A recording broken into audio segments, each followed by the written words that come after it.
We try something, we try to hit the target, we look at how close we get, and we get some feedback, okay? We take that feedback, we adjust how we do it, we try to get closer to the target the next time. This is called single loop learning, and this is how we learn how to do things right. This is how we learn how to do new forms from the HR department. This is how we learn how to do new spreadsheets, new reports, new software, okay? If you're an athlete, this is how you learn how to hit a curveball. You get in there, you learn that it's going to move when it comes to you. You keep trying it over and over again, and you learn how to do something the right way, okay? Single loop learning.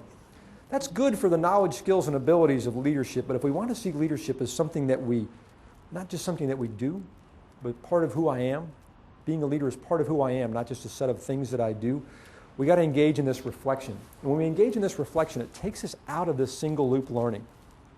And we do this through conversations with our mentors. I do it on long runs.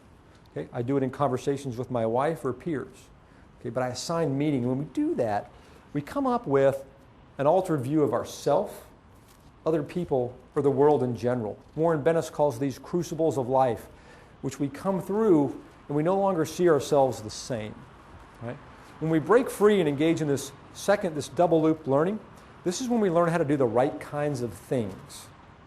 Make sense? It's really where character and leadership begins to emerge. I was working with a group and they were having issues with some toxic folks in the organization. So we talked through, some things we try to do when we try to get people in the organization. They were dealing with several new hires that just weren't working out. And somebody made a revolutionary observation. The guy said, here's our problem. We look around in the pharmaceutical industry where they worked. They said, we hire based on what people know how to do, right? We bring in people based on previous pharmaceutical experience. We don't really look into why they got fired from the other or left the other organization. We hire them for things that they can do. We don't take a look at who they are. Wouldn't it be easier to hire people for who they are and teach them single loop learning skills than it would be to hire people who are really good at stuff but unable to break free and learn about who they are and develop as people and their character? It's hard work and it takes time, and it's not really something you can go buy a book about double loop learning and start doing it. Mike, do some character. What does that look like? Best way I do it, and I encourage others to do it, if you want to be the kind of character-based leader that Nelson Mandela was, go read his memoirs. Take in a little bit of how he thinks. Study his life. Don't look at it from a mechanical perspective. I am fascinated by the character it took for a guy who was so committed to a cause. I know he's not perfect. He had some personal demons, but here's a guy who was jailed for 12 years. It's a long time. Government came to him and said, hey, dude, we're going to let you out under one condition. We just want you to just knock it off.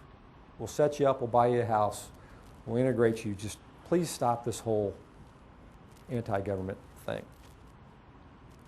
I'd be like, where do I sign up? 12 years is enough. He said, if that's the conditions, you might as well close the door.